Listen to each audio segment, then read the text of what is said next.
Hi everyone, and welcome back to the Crafty Yellow Camper, and today I'm going to show you a card made with the winter owls. Now this is one of the new stamp sets with matching dies in the autumn winter seasonal catalogue, which has just gone live last week on the 6th. So I really like this set. I love owls. Where we live we have a park that has an owl called Mabel. I don't think it's the original Mabel because she would be quite old by now, but everybody calls her Mabel, and each year she raises a family of owlets. And this year we were lucky enough to be at the park when a group of photographers, I think it was a photography club, were there taking pictures of the owl, and some of them were very, very kind and showed the children that I look after their view of the owls through their long lenses. So we had a really, really good look at Mabel's babies. There were 3. We were also lucky enough to see them flying around, and yeah, as I said, we were very, very lucky that the camera club were there. So this is a set that we were going to use today. I love owls anyway. We also have an owl sanctuary not too far away from us, so the children that I look after are used to seeing owls, and I absolutely love owls anyway. So as I said, this is from the autumn winter seasonal. Now the thing I like about this set is that it could be used for an autumn or a winter birthday, could be used for a card just because you like owls, but equally it will work just as well as a Christmas card. And the card that we're going to make today could be used as a Christmas card, or it could be used as a winter birthday card. But you've got the different sentiments. So you've got warm wishes, sending love, and may you have time to enjoy the quiet moments of this season. So that obviously is meant to be Christmas based, but it could also be an autumn card. If you make Thanksgiving cards, you know, that could work for that. The send and love obviously works for any time of the year, and the warm wishes will work either as a birthday card or at Christmas. So as I said, it comes with a set of dies. So you've got the 2 different images of the owls, some sort of snowflakes. Oh, let me hold it up a bit closer. Some snowflakes and sort of snowdrops, I suppose. Not snowdrops. Snowflakes and bits of snow. Or, you know, those splodgy ones are always good for backgrounds. You've got a flying owl, you've got a sitting owl and another sitting owl. You've got this bare branches tree and this, which I'm guessing is meant to be the moon. Okay, and then the dies that go with this are really, really nice because you've got this tree trunk. We're going to use that today, so I'll show you what that looks like. I've cut this out of copper clay, but it's one of those dies that puts all the detail in as well. So there's a little bit of embossing, there are some actual cut sections, and it does sort of the knot where a branch would have gone, which is where owls tend to live. Okay, and then we've got a bare branch, or 2 bare branches actually. You've got this circle die here, which works for the moon, but would also work to make a mask if you want to ink, which is what we're going to do today. You've got the outline for the 3, this one, 3 owls. So you've got 1, 2, 3, that's the outline. But then what I really love is you've got this extra owl here, and when you cut him, it just puts in the detail of the flying owl, but he's a different angle to the owl that's flying in the stamp set. And then you've actually got these extra wings as well. I'm going to use those in another card, so I'll show you those another time. Okay, so let's get started. So what we're going to do, I've cut myself a Misty Meadow base card. So this is a standard C6, which if you're in the UK, it's half of an A4 sheet cut at 14.8, scored at 10.5 and folded in half. Now you can either do it that way, so it opens like that, which is landscape, but for today we're going to do a portrait card that opens like that. Okay, then what I've done, I've used the deckled rectangle dies, and I've used the largest one from the set. Now this is just very slightly smaller than a matte layer for a C6 card, which if you're in the UK is 10 centimeters across by 14.3. This is almost the same width, but it's just a little bit shorter, and that cuts you this deckled rectangle, which I think that deckled edge is really nice. just gives a little bit of extra detail to the front of your card. And it has, I don't know if you'll be able to catch this on camera, but it has a sort of a, hopefully you can see that there, sort of a raised edge, which is really nice. So as I said, that's the largest one of those. You'll see me using those quite a lot because I think they're really fab. Okay, and I've just got some scrap paper underneath my piece of basic white cardstock. And what I've done is I've just punched a small circle. I think it's a 3/4 inch circle. Now, quite a lot of the circle punches have retired, but I never get rid of mine because they're really useful.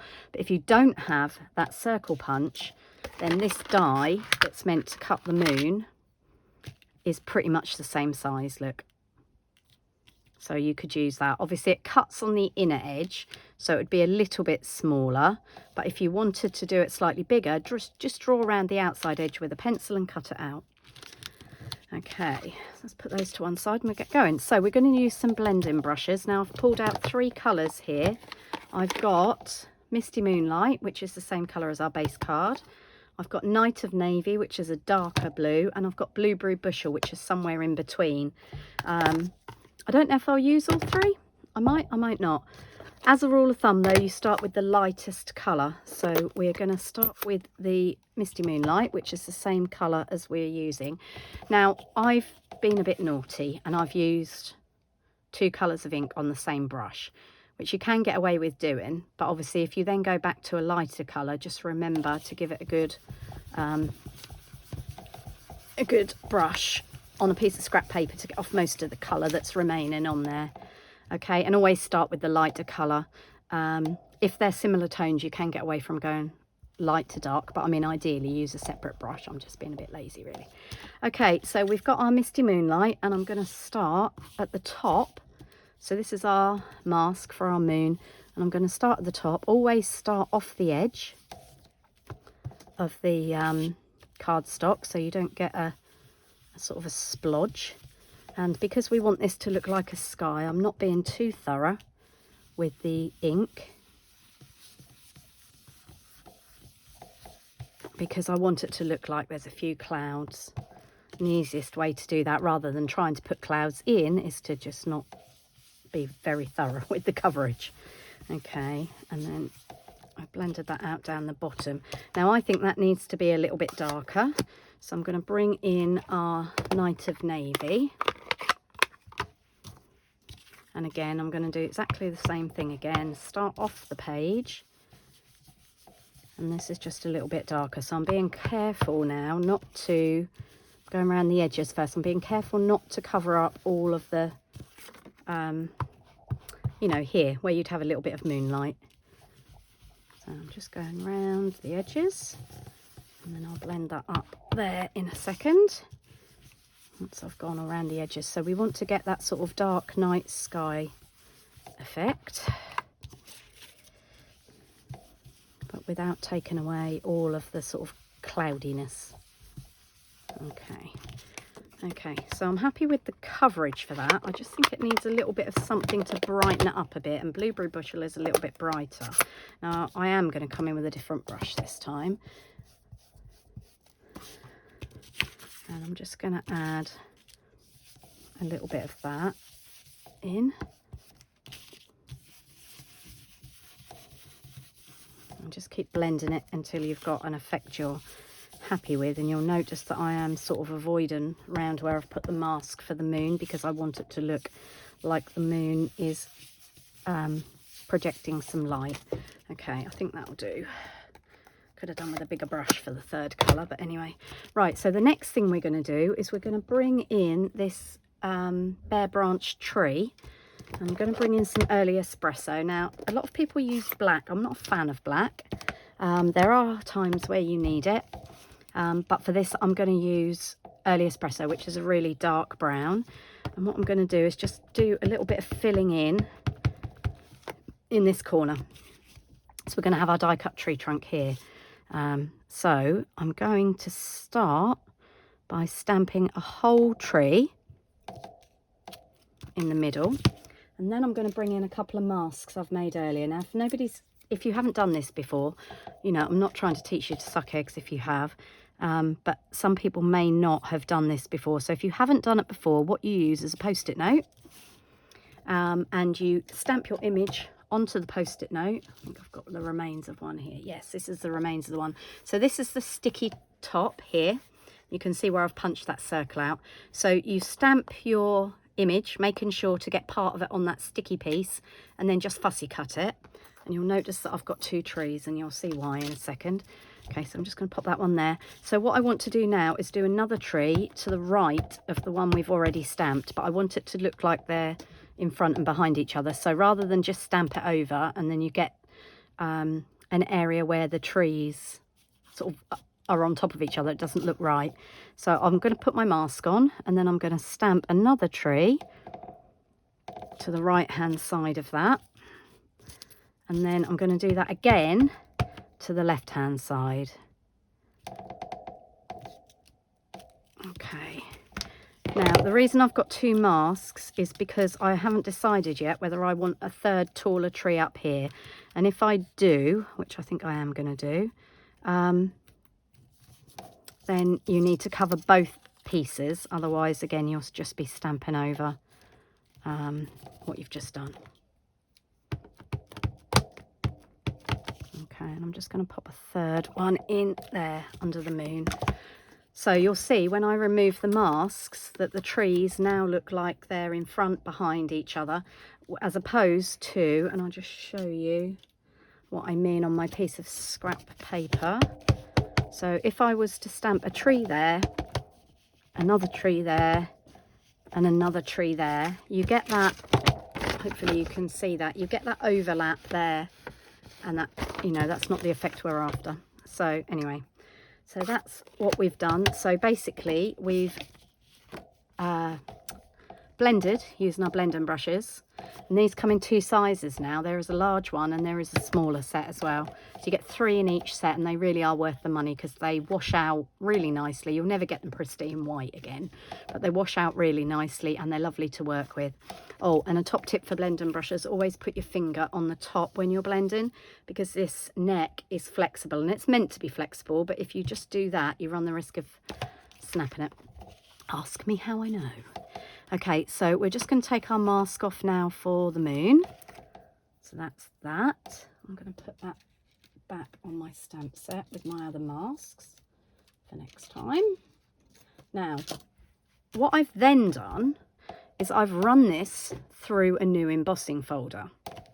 So the embossing folder is called, here it is, the Snowflake Sky 3D embossing folder, and I'm hoping you can see that. So you've got sort of like the, you know, the little tiny snowflakes, and then you've got some bigger, more visible snowflakes coming down from the sky. We had an embossing folder similar to this a couple of years ago called Softly Falling, and I've kept it because it was such a nice embossing folder, but I was really pleased to see that they've put a slightly different one in, and it is really nice. As I said, it's a 3D embossing folder, so it gives you really good texture. And I've gone ahead and done another card so that you can see it without having to wait for me to run it through the cut and emboss machine. So I hope you can see that on there. You've got the little dots, so slightly bigger, getting smaller and thicker as you go down, and then you've got these snowflakes here. So I've inked it and then run it through. Okay, so we're now going to work on that one. I'll put that one to one side. Okay, and then what I've done, I've die cut that tree, and that is going to go here, and we're going to have our owl sat there. Okay, so let's start putting some things together. So my base card. I'm just going to use a little bit of Tombow. Now, when you've embossed things, actually, I'm going to show you the other side of that before I stick it down, because that shows it really well on the white. Can you see that with the snowflakes? It's really beautiful. Okay, with an embossing folder, I always think you're best to stick them down with Tombow, either that or something like Seal Plus, because they are 3D and you do need something that grips well. So as I said, this is slightly smaller than a standard C6 mat. Just at the top and bottom it's slightly smaller, but I really don't think it matters. Okay, and then what we're going to do, we're going to pop our tree trunk up on some dimensionals. So just try, I'm using the mini dimensionals and I'm trying to avoid the areas where you might see through where it cuts on that die as well. So this is where mini dimensionals come in handy, and I'm not putting loads on, I've just popped 4 on there. We just want it to be stuck properly. We don't need to put a million dimensionals on it. Not want to be critical of anybody else, but sometimes I watch YouTube videos and think, my goodness me, you must have a very understanding bank manager the way you're going through those dimensionals. I'm not saying they're expensive, but you know, I've seen people put like 10 dimensionals on the back of something like that. Okay, so we stuck that down, and we're now going to add our tree, and I'm taking it to the bottom of our inked panel so it looks like it's grounded. Okay, and then the next thing we're going to do is we're going to stamp our owl. So I'm using this little owl who looks like she's curled up for the night. Obviously she's going to be the other way round when I've stamped her, and she should fit in that hole really nicely. So I'm just bringing in a piece of scrap, basic white. Okay, now where I live we get a lot of tawny owls. So we've got a brown trunk. I obviously don't want to cut it out of the same colour because it will blend into the trunk. So I'm using the early espresso again. Okay, there it is. And then we're just going to die cut that. And there is a die for that. So let me just grab that.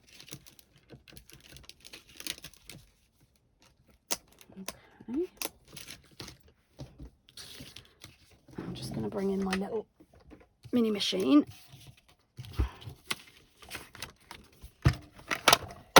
I mainly use my large machine, but having a little one on my desk when I'm recording a video means I don't have to keep getting up and down. Okay, and that piece of card, that piece of scrap card's thin enough to go through there. So I'm just going to put that on there.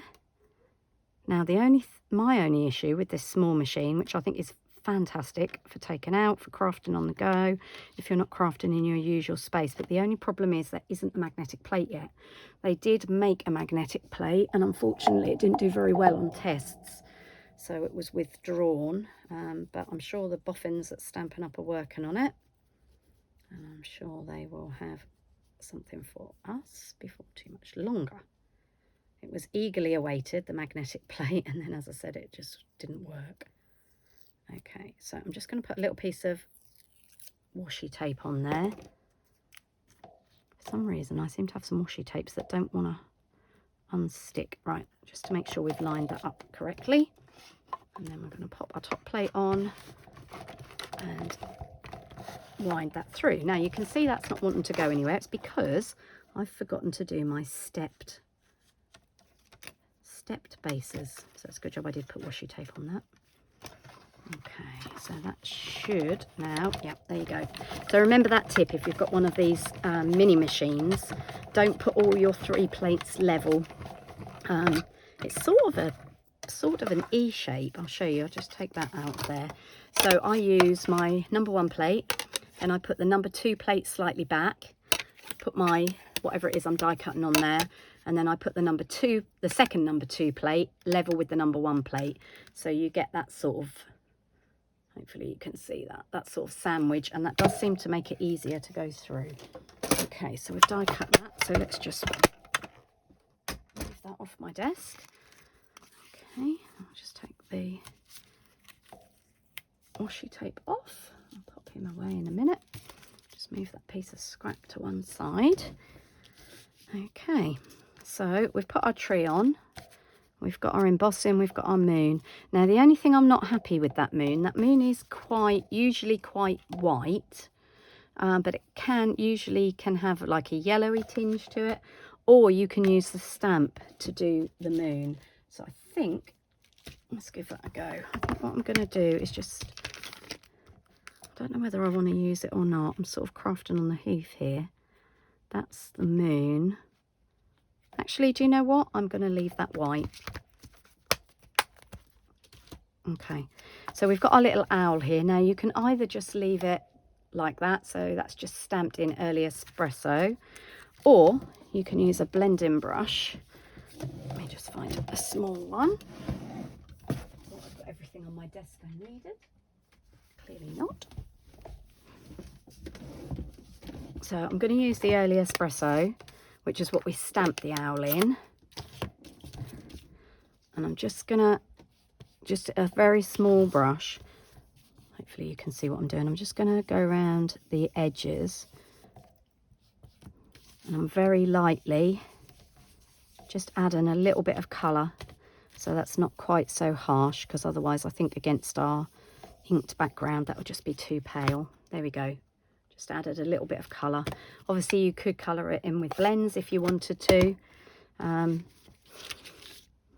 If you were colouring it in with blends, obviously make sure you use a water-based ink like our normal inks. And then I'm just going to put some dimensionals. Again, I'm using small ones. Just going to pop some dimensionals onto the back. Now, the owl is actually going to sit just slightly off the tree. Although, you wouldn't see... No, actually, you wouldn't see the sky through that, would you? If it was in real life, you'd see the inside of the tree. So luckily, because I don't like throwing anything away, I'd saved the die cut part that comes out of that tree. And I think what I might do is just slide that back in so that looks like the inside of the tree. Let's just put a little bit of Tombow on that. Because as I said, if you know, owls don't nest in trees that go through, do they? They nest in a tree that's got a hole one side. Okay, so I'm just going to slide that in under there like that. It doesn't matter if you can see a little bit of the ink surround, because the night sky might sort of reflect off the inside of the tree. And then what we're going to do, I'm just going to pop that owl. So I've only put dimensionals on the bottom half of the owl, not on its head, because it's not going to have anything to stick to. So, and then I think we're going to pop that like that. Okay. And there's our finished card. Obviously, I'll put a white matte layer inside for writing on and a greeting. Oh, I know. I think it needs a little bit of glitter, don't you? This is going to potentially be a Christmas card. Can't have Christmas without bling. So let's get my wink of Stella. I think that maybe is what it was missing. I'll just give the moon a little shine. I love my wink of Stella pen. And then I think we'll just do a little bit on the owl, as if the moonlight is just glinting off her feathers. I've decided it's her because of our Mabel in the park. So I've just given her just where the shading is on her wings. Okay. And hopefully you'll be able to see the... Can you pick up the shine on that? I don't know if you can.